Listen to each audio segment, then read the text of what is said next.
Hi, everybody, and welcome to today's session of Exploring by the Seat of Your Pants. And if this is your first time joining today, Exploring by the Seat of Your Pants is all about bringing adventure, conservation, and explorers to classrooms across North America and the world. So today we're partnering with an organization. I'm going to bring in Sam to talk a little bit more about that. Hi, Sam. Hi, Sarah. Thank you so much. And hi, everyone, and welcome to our event today. Sarah, just to confirm, can you see my screen okay? Not yet. No, if you don't mind bringing that up. Yes, of course. Let me just do that.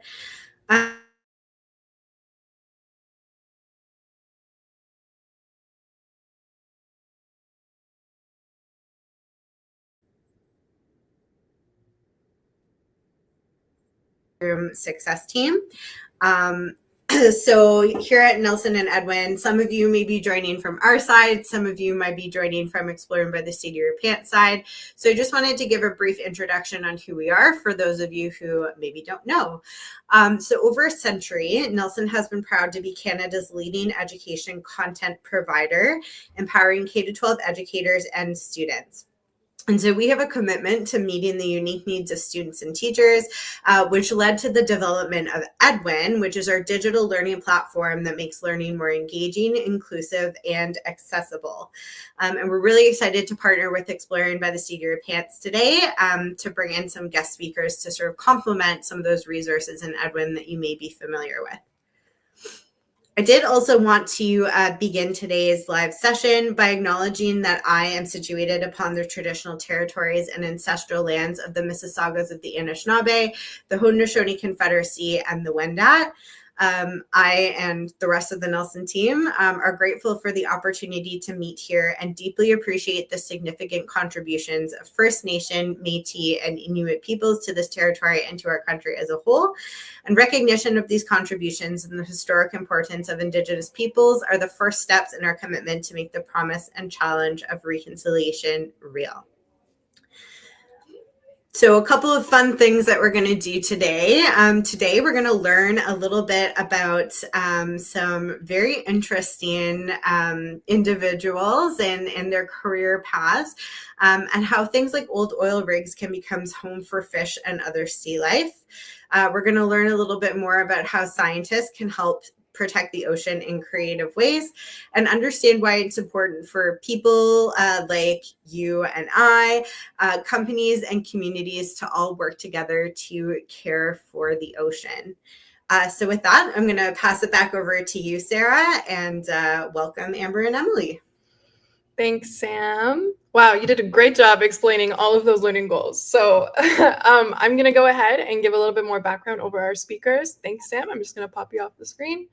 So today we have Amber and Emily, marine biologists, educators, and co-presidents of the Blue Latitudes Foundation, whose mission it is to elevate the traditional concept of ocean stewardship by uniting government, industry, and the community to work together to conserve our oceans. And so Amber and Emily are going to be talking to us about Rigs to Reefs, an initiative offering an alternative to complete oil rig removal by modifying old platforms so they can continue to support marine life as an artificial reef. So I'm going to bring in Emily and Amber. How are you guys today? Good. We're glad to be here. Hi, everyone. Happy to be here. Awesome. Okay, and I also just forgot, so we have a Kahoot quiz.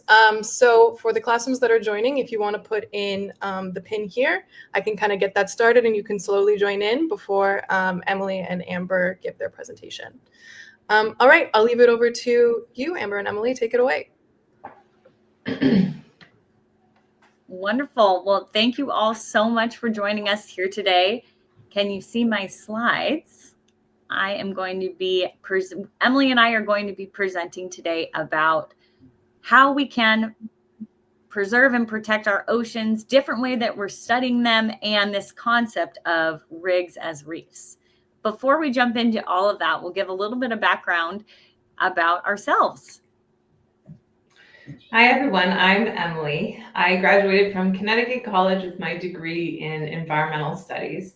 And while I was at Connecticut College, I also had the opportunity to work at the Woods Hole Oceanographic Institute at the Marine Biological Laboratory. That was my first experience with bench science. So that means sitting at traditional microscopes, etc. And we were studying zebrafish eggs, because zebrafish eggs are really helpful for scientists as they're completely transparent all the way through the larval fish development. So they can be used in a lot of different interesting experiments. But it also taught me that I'm hoping to spend more time in the field and less time at the bench. So this was really an informative experience for me. When I got out of college, I got my first job working on the BP oil spill as a field technician. And the BP oil spill was the largest man-made oil spill ever to have occurred. It coated the entire Gulf of Mexico basin with millions of gallons of oil. And my role as a field scientist, we were going around collecting water samples, biota samples, so animal samples, sediment samples, all of which was towards helping us understand the full impact of the spill. And this really sparked my interest in oil platforms, because during this time, we worked with a lot of fishermen who had lost their jobs as a result of the spill, but they were driving our boats around helping us to sample. And while we'd be on the boat with them, they'd be talking about how they couldn't wait to go out on the weekend and go fish on an oil platform. And at the time, that sounded so bizarre, because I just could not understand why anyone would want to go fish on an oil platform or eat those fish. And that's when I first started to learn about the important ecosystems that these oil platforms support. So I decided to pursue this interest further by going out to Scripps Institution of Oceanography to get my master's degree, and that's where I met Amber. For my background, I am born and raised in California, and I got my degree in marine science from the University of California, Berkeley. I also did an internship, but instead of looking at zebrafish, I was studying barnacles at the California Academy of Sciences in San Francisco. So Emily and I both had these unique experiences of doing lab bench science. And it taught us, while very interesting, that we wanted to work on greater and larger projects. From there, after graduating college, I ended up working for Google on a program called Google Ocean, where we were mapping and creating underwater street view throughout our oceans. So, if you could go into street view and see your house, your neighborhood, well, there are certain coral reefs where you can virtually dive along a coral reef. So that was all very exciting. I also worked on developing technology for mapping and surveillance on remote islands. So really interested in how we can conserve and protect our oceans and talk to the greater public about why it's important to care about our oceans. From there, I went on to graduate school at Scripps Institution of Oceanography, and that's where I met Emily. After learning about her experiences in the Gulf of Mexico, I said, we have 27 platforms here in California. I wonder if any of those could be viable reef candidates. So we teamed up together to do a joint thesis on the feasibility of a rigs to reef program. Today, our work is focused on these structures. Menacing giants from the surface, these industrial platforms have been offshore, some for decades. And the second they get installed, all the infrastructure below the water surface begins to attract marine life. Beams and crossbeam attract invertebrates. So think of corals or scallops and mussels that completely encrust the beams and crossbeams. And then surround them, we'll see lots of different types of fish. But then the question is, what happens when the oil wells dry up? How do we find a way to preserve these amazing reef ecosystems while stopping the drilling for oil? Now, this question becomes very challenging when you think about how complex these structures are underwater. This is a video beneath an oil platform off California. And as you can see, they are massive structures, and every beam and crossbeam is covered in life. And we see schools of fish, many of which are using the habitat provided by these structures for nursery grounds and to spawn, breed, grow to maturity on these structures. So in California, the platforms have become some of the most productive ecosystems on the planet. So now industry and the environment have to work together to find a way to preserve and protect these. So how can we as scientists explore these oceans? Well, a lot of our work we get to do, we can explore oceans using scuba, which is self-contained underwater breathing apparatus. But what happens when the ocean is too deep, too cold, or just too turbulent for us to explore as humans? Well, that's where we start to rely on remotely operated vehicles, which are essentially like underwater drones, like the drones you see flying in the sky. Except these drones we can send down to the deepest depths of our ocean, sometimes upwards of 7,000 feet. These ROVs are equipped with lots of specialized equipment, including cameras, lights, lasers, and arms, all of which we can use to help us better explore the ocean and take measurements of what we're looking at. So here's an example of a small mini ROV that we do with a lot of our work with the foundation. These are great tools for helping us explore near-shore reefs as they're compact. We can bring them on the boat with us. And on the left, you can see what it looks like from the ROV's perspective. These are great tools for us for doing classroom education, but they're not rugged enough for us to explore the deep ocean. For the deep ocean, we need a large commercial ROV. So here's a little video of what it looks like to utilize the small portable ROV. This was taken in La Jolla, where often called Lake La Jolla, because in that area it can be very calm and the water is doesn't have a lot of current. So the little ROV really does not struggle at all with its two propellers to explore the ocean bottom. It's kind of cute actually, especially when you're underwater and you get to check it out. But it's a really great tool for us to explore really calm water environments like this one. You can see the Garibaldi, the California state fish, and lots of different algae and kelp grass on the bottom. But let's go even deeper. Now this is where we need a commercial ROV to go against stronger currents, deeper pressure, heavier pressures, and to really get to explore some of the more remote regions of our oceans.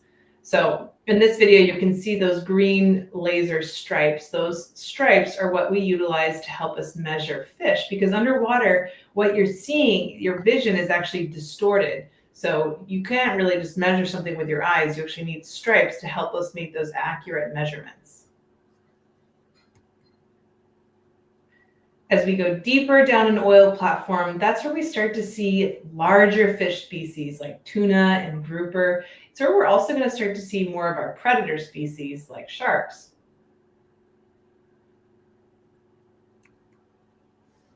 And as we go even deeper, we'll start to see more of our cryptic, secretive species. As you can see in this video, you can really clearly see the laser stripes that help us measure percent cover. So that's how much of a structure is covered in marine life. But it also helps us determine the age as well as the sexual maturity of any of the fish that we're observing.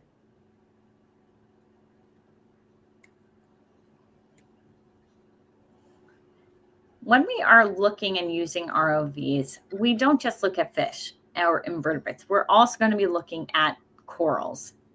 Corals are an important part of our ecosystem.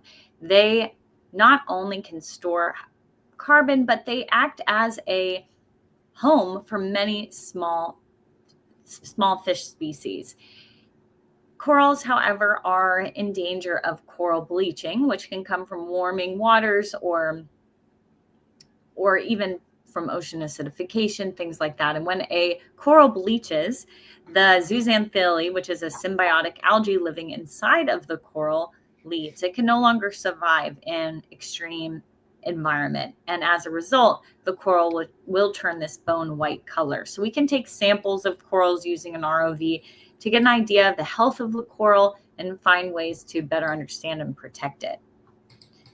This is a little bit of an intro into coral bleaching. It talks about what a healthy coral can look like and how the coral and the algae depend on each other to survive.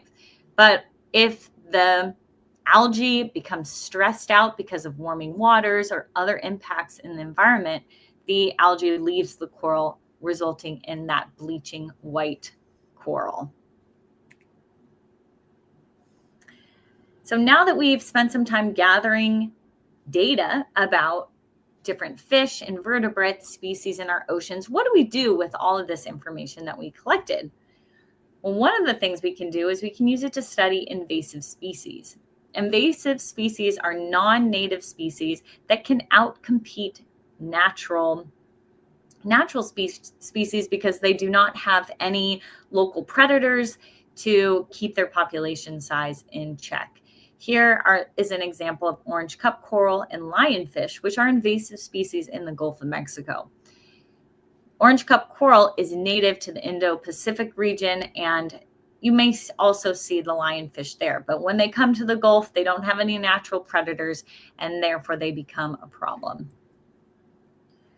We can also use the data to measure the size of fish. Like Emily mentioned, those laser scalers that we see, those green lines, those help us to understand the size of these fish underwater. So size can help us determine the age of a fish, if it's an adult or a juvenile, and we use a special calculation to help us to get the length and measurement of these fish.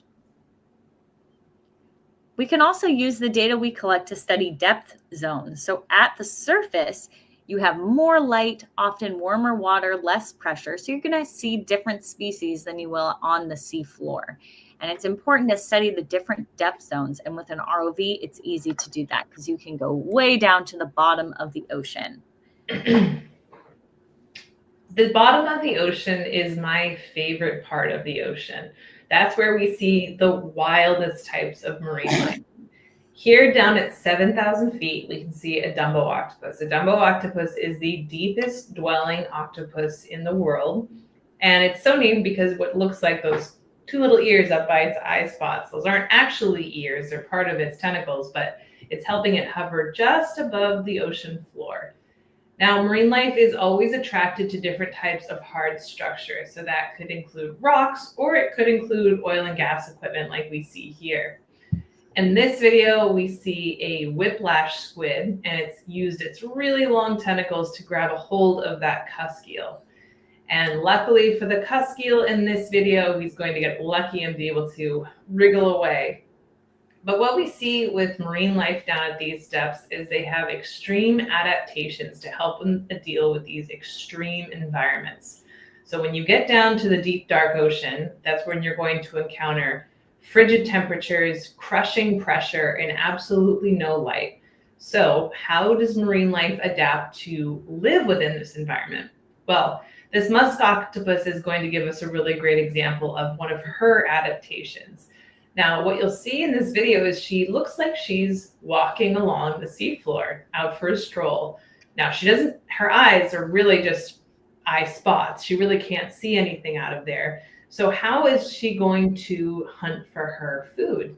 Well, she does this by sensing and feeling with her tentacles. So when she's walking along the seafloor, she's actually feeling for vibrations within the sand. Now, that's the best way for her to hunt is by touch. So hopefully, as she's walking along the seafloor, she might pick up or detect a vibration, especially in an environment like the deep ocean where you don't have currents or very turbulent ocean conditions that would distort those vibrations. When she feels something, it's probably her next meal.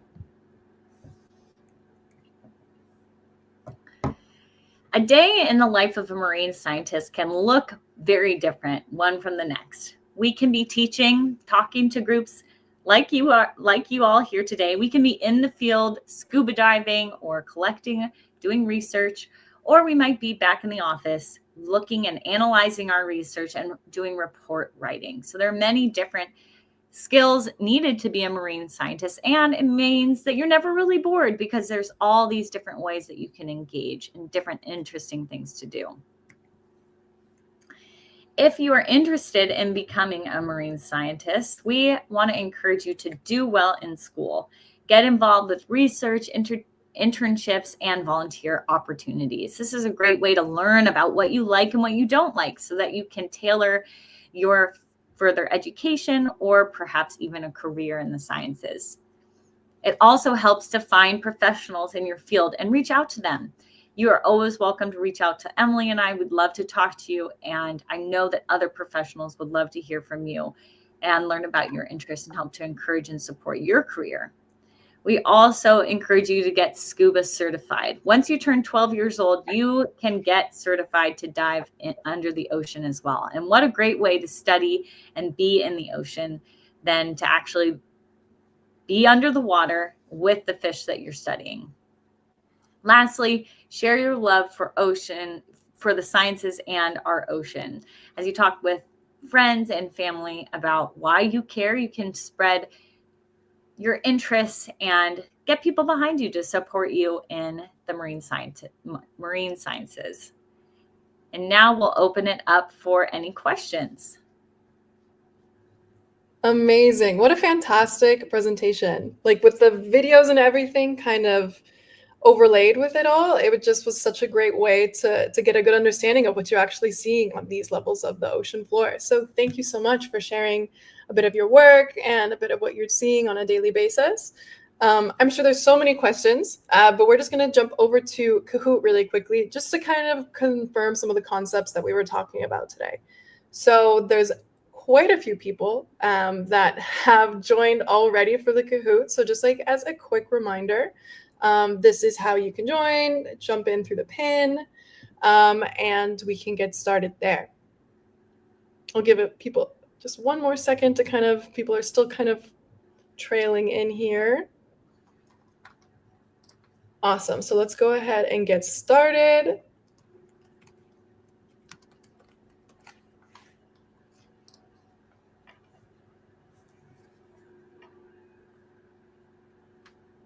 All right. There are about how many oil rigs in the ocean?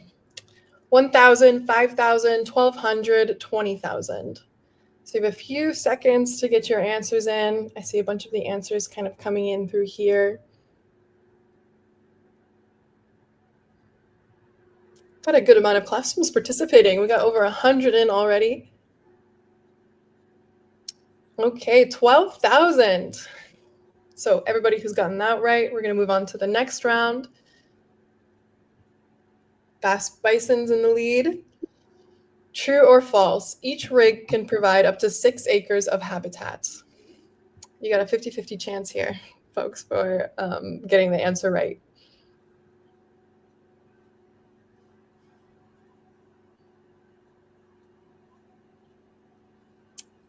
Lots of answers coming in. Amber and Emily, I'm sure you guys know each of these answers, just no problem here. Back of your hand. Okay, the answer is true. So let's move on to the next one. Fast bison, let's see who's taking the lead. Nimble frog coming in.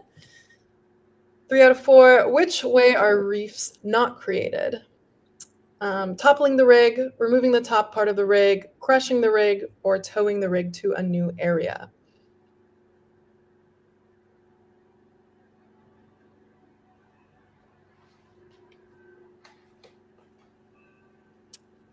Lots of answers coming in here. That was a tough one, crushing the rig. Interesting. Okay, who's coming in on the lead? We have Power Elbex. All right, one more last true and false question. Once a well is capped and it's no longer the responsibility of the oil company, or it's no longer the responsibility of the oil company. Is this true or is this false? I'm really hoping this one's false.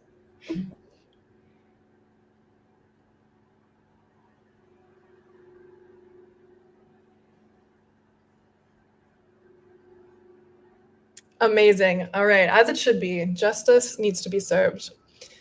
Fantastic. Okay, well, thank you for joining in on the Kahoot part of the quiz. We can jump over to questions now. We have most of our classrooms joining in through YouTube. So classrooms that are joining, feel free to ask your questions in through there. First and foremost, how you guys ended up meeting through university? Is that what I had seen at the beginning of your presentation? Yes, we met in grad school at Scripps Institution of Oceanography. Okay, amazing. Yeah, I think that's one of the best parts about school is that you can really network yourself. Amazing, future colleagues just through the whole network that you have there.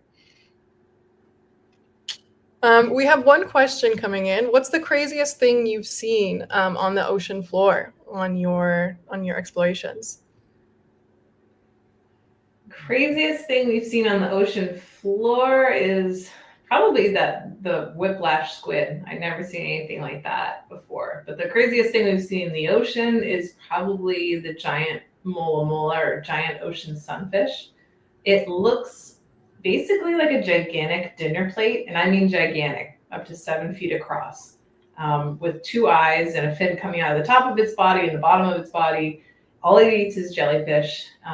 It's the largest bony fish in the ocean, and it's super cool. We've seen them a few times. We've seen lots of little baby ones that are really the size of dinner plates, and some that are just massive. They're really cool. That sounds unreal. I think I've seen some photos of those things. I was always curious about what those creatures could have eaten. There's a photo coming up here, I see. Yeah, so there you go. Looks like a big dinner plate. And is that a gill on the side there, or is that its really tiny flipper next to Both. this You can see thing? a gill there and its flipper. But it's slowly evolving to lose that flipper, so it just has the top and bottom fin. That's all it really needs to get around. So you can see it's already really lost its tail. Yeah, it's just amazing to me that this thing has figured out how to move down there. Like, it doesn't seem like it should be able to I swim know. whatsoever. And they move really fast. It's really hard to keep up with them. Amazing. There's a few questions that are similar to this. A lot of folks are wondering, what's the most odd-looking species in the ocean? What's the most interesting thing you've seen in the ocean? And I feel like the sunfish maybe summarizes both of those questions up. Definitely for me.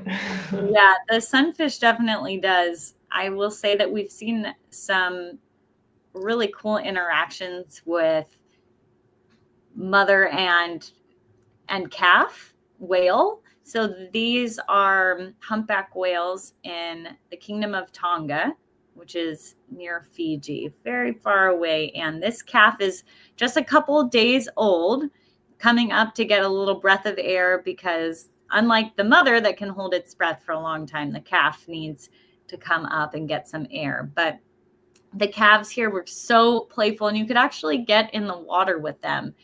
And even though they're just a couple days old, they're already the size of a small school bus with powerful flippers that, if they got too close, could definitely knock you out as a diver. Now, as you can see, this one's getting really curious, and it comes up and actually taps just the top of the camera, a friendly hello to see what's going on, but it controls its tail and the rest of its body to make sure it doesn't get too close to the cameraman, which is very interesting to see that before it dives back down to the safety of its mother. And the mothers were these large humpback whales that really just look like they're resting, but they are always very aware of their babies. And in the Kingdom of Tonga, it's like their nursery ground. So the waters are warm, and they are in a safe and protected lagoon for the babies to grow and get strong enough to make the migration down to Antarctica. And that's where they'll do a lot of their feeding. And that's a big migration they'll make every year. But there's the big mama coming up to the surface. And you can see she's almost 4 times the size of the calf. The epitome of a gentle giant right there. Mm-hmm. What an amazing video. Yeah, just wanted to share. Yeah, thank you for showing that. We have Abby from Limestone who asks, how long have you been doing this job? Specifically doing Blue Latitudes, we're actually celebrating our 10th year in business this year. So as a scientist, a lot longer, probably, since college really, or graduating college, but I like to think that, everyone can be a budding scientist. Everyone can ask questions about the environment and seek to explore those answers. But specifically doing Blue Latitudes, we're celebrating 10 years. Well, happy decade. Thank you. We have Evan from Limestone asking, what's your favorite sea creature?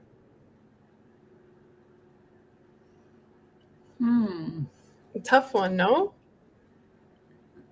Yeah, that is a really tough one. I really love manta rays too. I think that, I love the whales, but I love manta rays, the big charismatic manta rays that are swimming in our oceans. They're pretty magical. And interesting fun fact, every manta ray has its own design on its underbelly. So no two manta rays are the same, kind of in the same way all of us have our own unique fingerprints that make us unique. So do the manta rays. They all have their own little design on their underbelly that is unique to them. Well, like a unique fingerprint. Amazing. I'm guessing that's how they identify everybody. Mhm. Yep. Miss Cobb's class wants to know, are there still impacts from the BP oil spill? There are. That's a good question. There are.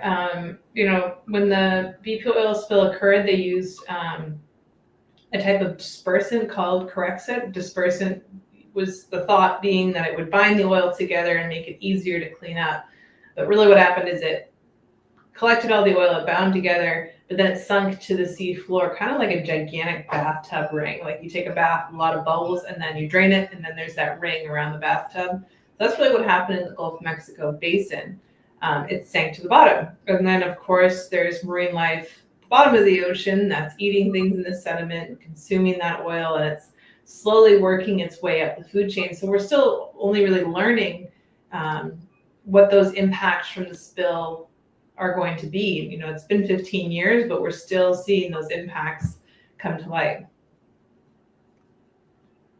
This is a great question that can bring us to our next one. This is actually Sam's question from earlier. She wants to know, what are some actions that classrooms can take to help protect the oceans and this amazing marine life? That's a great question. So we can all protect our oceans and marine life, even if we don't live by the oceans. It all depends on what type of decisions you make at home and in your daily life. So decisions around the types of materials that you use and buy. So you can be really conscious about using single-use plastics like water bottles or plastic bags, things like that, and trying to find better alternatives that are more sustainable, like bringing your own stainless steel water bottle to school, or instead of using a plastic bag, using reusable bags. Those are simple ways that you can make choices in your own life that have a long and lasting impact for our oceans. One of the greatest threats to our oceans right now is plastic pollution. And so it's really great to make decisions in our own lives to limit the amount of plastic that we're using. Fantastic. Jana wants to know, what's your favorite part of the job? What I love about our job is that we get to do a lot of different things. So it's not like we're stuck in the lab every day or we're out in the field every day. On any given week, you can find us traveling to places like New York City or Malaysia or the Philippines or to Africa. But you also might find us diving an oil platform in California or exploring some of the deepest depths of the ocean. Nothing is the same. Every day is different. And I really enjoy that aspect of the job. Amazing. Jessica Shields, Carly would like to know from Peel Virtual Elementary School, have you ever gotten hurt on the job? That's a good question. Never. We've never gotten hurt. Not that I can think of. Knock on wood. Not yet. We definitely take a lot of precaution to be safe when we're offshore or near the ocean. So that can be anything as simple as wearing the right kind of sunscreen so that you don't get a sunburn, to always having buddy system when you're underwater, somebody who can look out for you if there's ever a problem or issue. Emily and I are dive buddies, and so we are always going to be really careful when we're in the water. We make a dive plan before we begin to do our research, and we check in and communicate using hand signs underwater to check in with each other. So it's a continual process that requires a lot of training. Being a scientific diver, we had to take a special course and go through some intensive training, but it's all worth it because it makes sure that you can stay safe while you're on the job. Yeah, the rule of always swim with a buddy never changes, no matter how old you get. Mm-hmm. Here on Turtle Island, our Indigenous peoples are actively working to save the water. Do you work with Indigenous peoples from other continents in your work? Shelley would like to know. That's a really important question. And we have tangentially, but we have not directly worked with Indigenous peoples.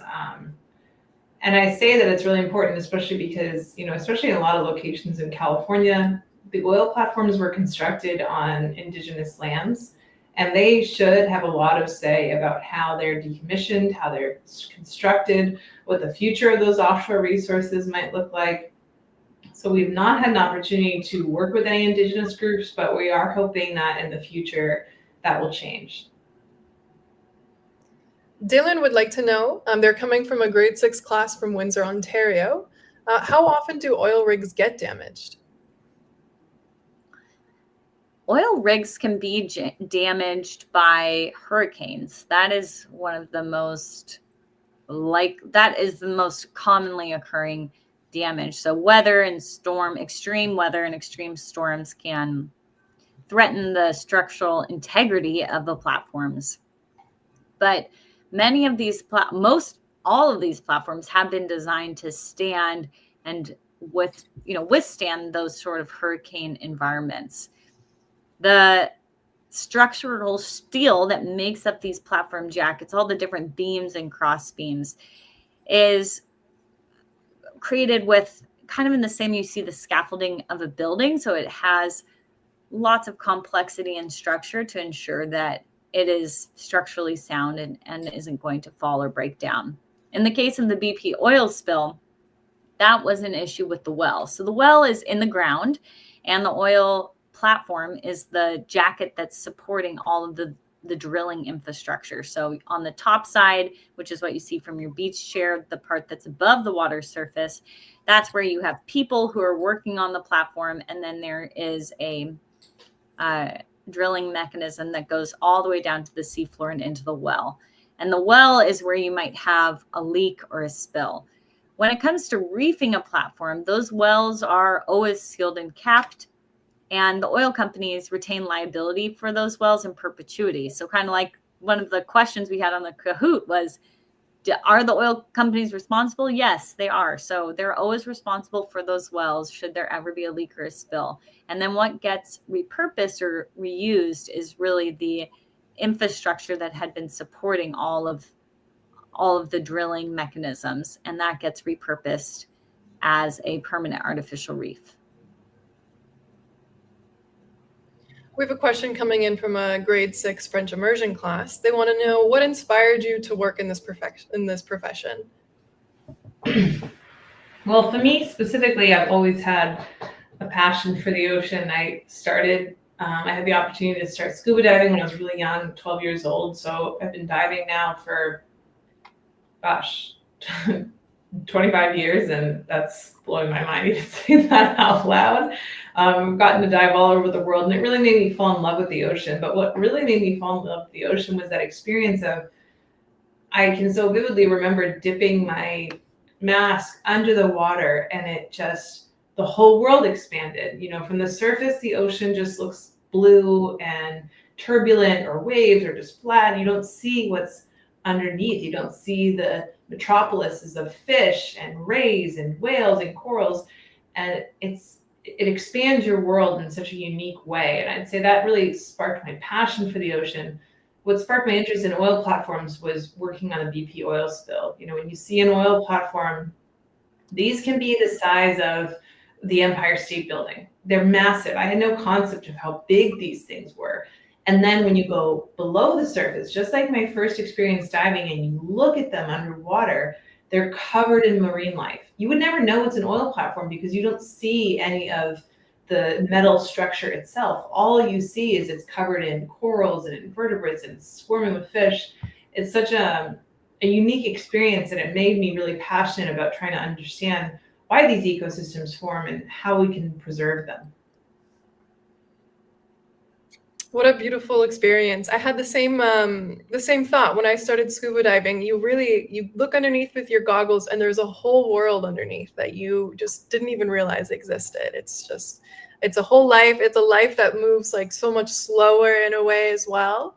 Really, when you get your scuba license, it's like a license to like a whole other planet in a way. And once you see it, you have, you know, the desire to protect it, because if you're not seeing it, then why would you think to protect it at the same time, right? Definitely. Ariel from Limestone wants to ask, what is the smallest creature you have experienced underwater? Well, we have seen small little little plankton. So plankton and phytoplankton, they are small invertebrates that are just in the water, and so they're like the size of, you know, you can see them underneath the microscope, but sometimes they can be larger. And in this specific case, Emily and I were diving on an oil platform in California, and there was a big upwelling current that was bringing large phytoplankton from the deep water up into the shallower waters where we were diving. So up in California, and this upwelling was bringing these amazing phytoplankton. So we got to see very tiny phytoplankton. They caught on all over our wetsuits. So we're wearing black wetsuits, and then you see these white, they almost looked like little bugs, but white bugs on our wetsuits, and they were just very large phytoplankton, and that was pretty cool to see. Mrs. Cobb would like to know, how do they know where to find the oil before drilling? They work with really talented geologists. So actually, some of the most talented geologists in the world work for oil companies, and their whole job is to find where they think there might be repositories of oil. So they're looking at everything from different salt and basalt formations underneath the seafloor to different ways the crust interacts with other layers or other tectonic plates. So it's all geologists, and certain regions have oil and others don't. So, and it also depends on how easily it is to access that oil. Oil in the deepest parts of the ocean aren't as easily accessible as an oil platform that's right offshore. So it can really vary. Mrs. Kitchen would like to know, how do you put together all of the gear for your job when you're traveling? Like, are you guys bringing that in a carry-on? Are you renting it there, or yeah, how are you using all of this gear with you?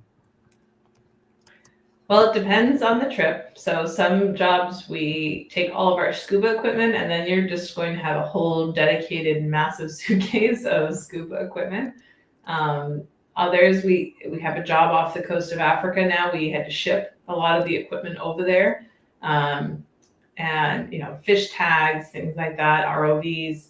So it depends on the job, but sometimes shipping it honestly can be harder than taking it with you. Just dealing with international mailing and everything, or exactly. Customs, crates, and weights, and different international rules, and versus just pop it in your suitcase. The best way to travel, in my opinion, is if you can all fit it in one carry-on. That's the best way to do it. Definitely. You can advocate for your things, have it on your person at all times. Makes it so much easier. Exactly. Amazing. Well, thank you so much. I'm coming to the end of time today. But I just wanted to thank you for sharing your really diverse perspective of the ocean and for the work that you're doing. We had so many classrooms come in and join us today.